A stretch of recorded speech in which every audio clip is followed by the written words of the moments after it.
Pada masa sebelum kelahiran Rasulullah, Makkah menjadi pusat ziarah bangsa Arab karena adanya Ka'bah, Baitullah yang dibangun oleh Nabi Ibrahim dan Nabi Ismail. Setiap tahun ribuan orang dari berbagai suku Arab berkunjung ke sana, membawa persembahan dan melakukan tawaf. Hal ini bukan hanya urusan agama, tetapi juga sumber ekonomi dan kehormatan bagi suku Quraisy. Melihat ini, Abraha al-Asram, gubernur Yaman dari kerajaan Habasyah, Ethiopia, merasa iri dan marah. Beliau membangun sebuah gereja raksasa yang bernama Al-Qulais di sana, berharap agar orang-orang Arab berpaling dari Ka'bah dan datang ke gerejanya. Akan tetapi orang-orang Arab mengabaikan bangunan tersebut. Bahkan seorang pemuda Arab pernah diam-diam menghina gereja itu. Hal ini membuat Abraha sangat murka.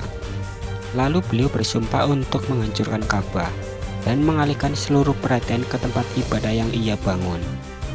Lalu Abraha mengerahkan pasukan besar, lengkap dengan gajah-gajah, sesuatu yang belum pernah dilihat oleh bangsa Arab sebelumnya.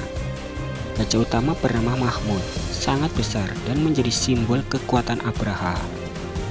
Di sepanjang perjalanan menuju Mekah, pasukan ini menghancurkan wilayah demi wilayah. Mereka merampas harta, menimbulkan ketakutan, dan menyebarkan ancaman.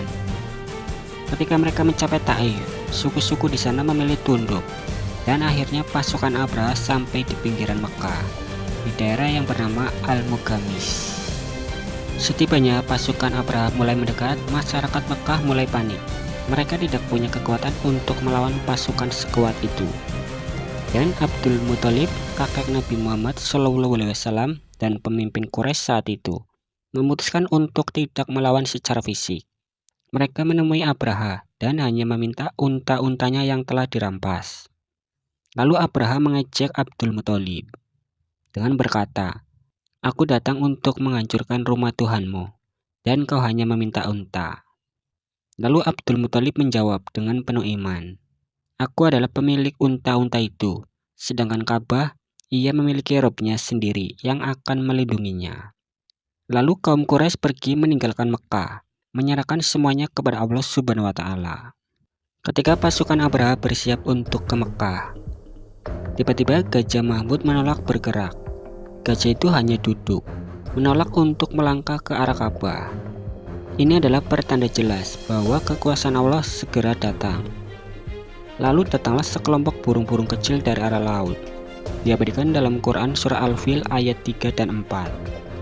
Allah Subhanahu wa Ta'ala berfirman, "Dan dia mengirimkan kepada mereka burung yang berbondong-bondong, yang melempari mereka dengan batu dari tanah liat yang dibakar." Quran Surah Al-Fil ayat 3 dan 4. Burung ababil yang berkelompok membawa batu dari neraka, sijil, satu di paruhnya, dua di kakinya. Batu kecil itu menghantam para tentara Abraha dan menghancurkan mereka satu persatu. Sahabat beriman yang dimuliakan Allah Subhanahu wa Ta'ala, batu yang dilempari burung ababil bukan batu biasa. Batu ini bisa melubangi tubuh manusia dan menembus apapun yang ada di bawahnya. Para prajurit Abraha hancur, mati mengenaskan, tubuh mereka bergelimpangan. Dalam hadis riwayat Ibnu Ishaq dalam Sirah Nabawiyah, siapa yang terkena batu itu langsung tubuhnya terbelah atau melepuh hingga dagingnya mengelupas. Hadis riwayat Ibnu Ishaq dalam Sirah Nabawiyah. Raja Abraha sendiri terkena batu di tubuhnya hingga ia mengalami luka busuk yang menjalar. Ia berhasil melarikan diri ke Yaman, akan tetapi tubuhnya hancur perlahan hingga akhirnya meninggal dengan cara yang sangat mengenaskan. Dalam Quran Surah Al-Fil ayat 5, Allah Subhanahu wa Ta'ala berfirman, "Sehingga mereka dijadikannya seperti daun-daun yang dimakan ulat." Quran Surah Al-Fil ayat 5. Sahabat yang dimuliakan Allah Subhanahu wa Ta'ala, kisah ini bukan hanya sejarah, ini adalah peringatan abadi bahwa siapapun yang merendahkan syiar Allah dan mengganggu rumahnya atau berlaku zalim kepada kaum muslimin, maka pertolongan Allah pasti akan datang. Terkadang Allah Subhanahu wa Ta'ala tidak menolong secara langsung, tetapi Allah bisa menggerakkan apa saja. Contohnya burung, angin, penyakit, atau bahkan sesuatu yang tidak terlihat oleh mata. Jadi jangan pernah kehilangan harapan, ketika engkau tidak berdaya, seperti penduduk Mekah saat itu. Percayalah, Allah Subhanahu wa Ta'ala tidak akan tinggal diam.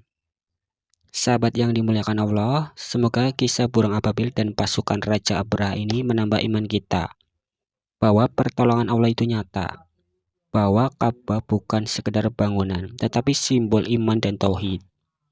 Diabadikan dalam Quran Surah Al-Fil ayat 1.